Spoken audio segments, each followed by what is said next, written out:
everyone, this is not so much a video for photographers but more for models or wannabe models as well. I've got some kind of advice and information for you to look out for whenever you are looking for doing a photo shoot with a photographer, whenever you are hunting for building your portfolio. One of the first things you've got to look for is actually a photographer which is any good.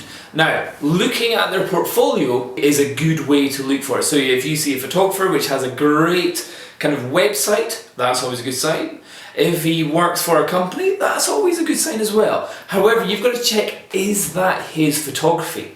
There have been cases where there's been a photographer who has used other photographers' photos on their website and on their company's website to promote themselves. So make sure that the photos that you are seeing that the photographer is able to make is actually the photos that the photographer can actually make.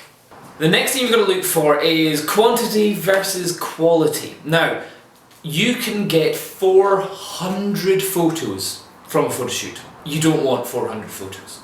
You can get 1,000 photos, you still don't want 1,000 photos. What you really want is about 10 very good photos from any photo shoot that you do.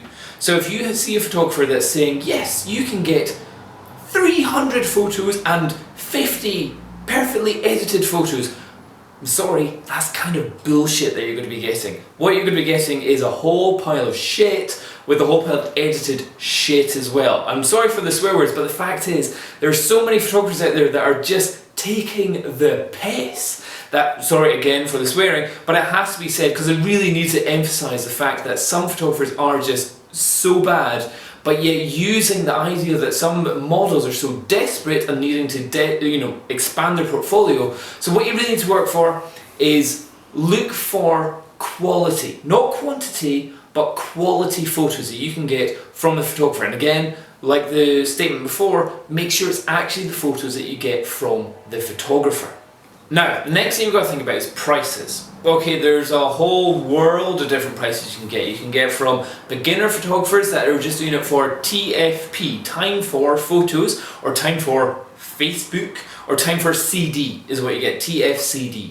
And again, if you're a model, sometimes you're going, I will do photos if I can get time for CD or time for photos. That's absolutely fine. If you are a professional model, you're probably not watching this video, but if you are kind of a good model and you know your poses, you know your moves, you know your angles which you're good at, then that's when you can start charging.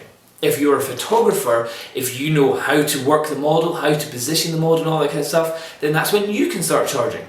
If both of you are together pretty much on the same level, you don't charge each other, but what you do is you work together making awesome photos, and then where you start charging money is whenever you start going to a magazine or to a company. Photographers and models, they're kind of like buddies. Companies, magazines, they're your customers, effectively as it were, so work together. Price-wise though, if you are a beginner photographer and you want a professional model, I would say you're probably looking around about £30 an hour if you've got a good model that knows all their poses. Because effectively in an hour, you can get a lot of photos in an hour with a good model that knows all their stuff very well. Again, if you're a model and you're working with a professional photographer and you don't quite know what you're doing, paying £30 an hour, that's nothing. For you to get a whole bunch of great images in an hour, no problem.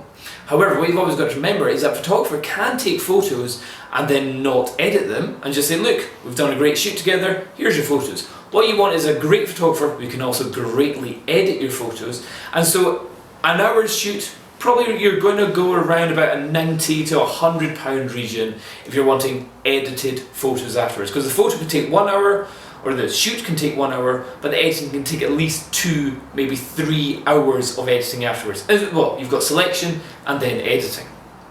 The other thing, if you are a model, you really want to make sure that the photographer you're going to be working with, you can trust, you can build a relationship with. Now, a lot of the time you'll be working with a photographer who you don't know or you've never done a shoot with before. So that's where stuff like Model Mayhem or Pure Storm, where the models can give feedback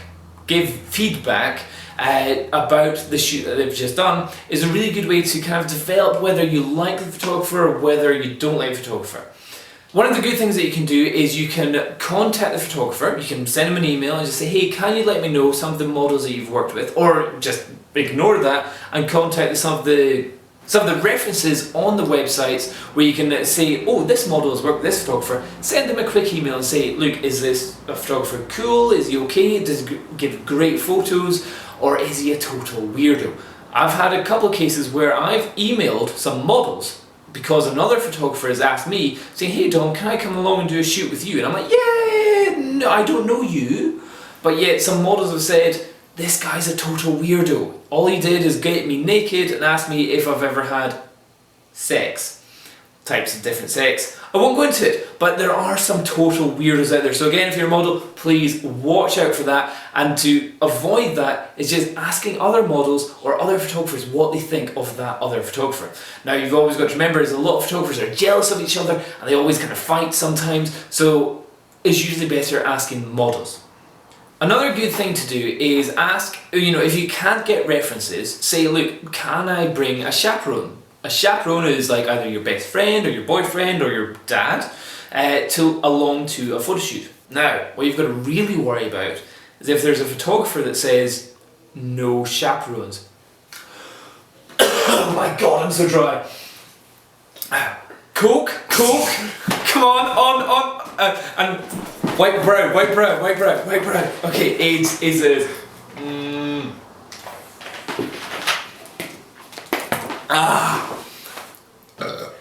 Okay, so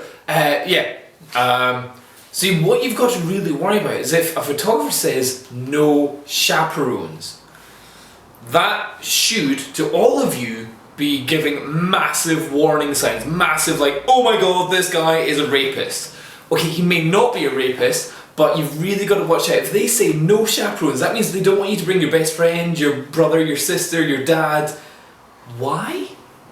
For me, I've had a couple of shoots where I have asked the models, please bring a chaperone. They'd be great. They would come along, they could hold the camera, they could hold the tripod, they can help me set up the lighting beforehand. They can be the person that I can shoot before you get into the photo. So a chaperone can be beneficial. The main thing is, if an actual photographer is saying no chaperones, watch out. That's an issue. Another thing we've got to think about is whenever they say, come and shoot in my studio. Now, some photographers like myself, I don't really shoot in a studio. Just now I'm in a studio, but it's not my studio, it's my buddy's studio. What was I doing? Okay, shh. I've totally forgotten what you said. Could you write it down and hold it in front of the camera? Jeez.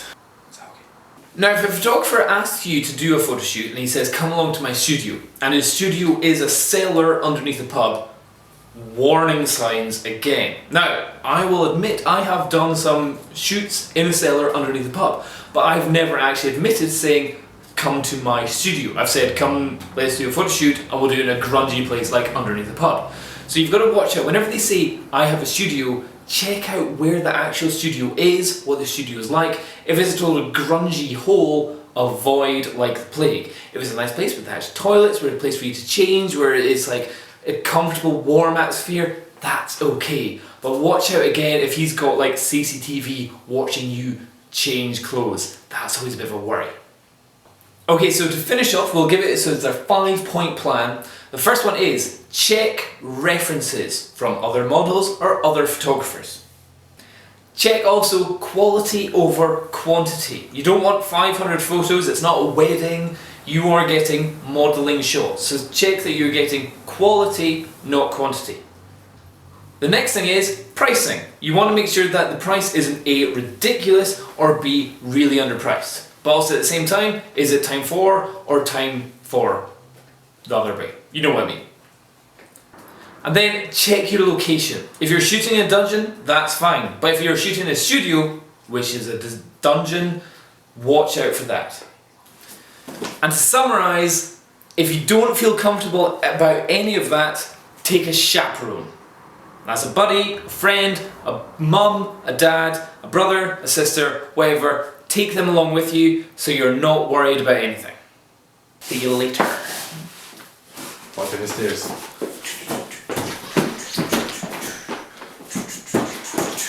I'll go in the elevator. Beep.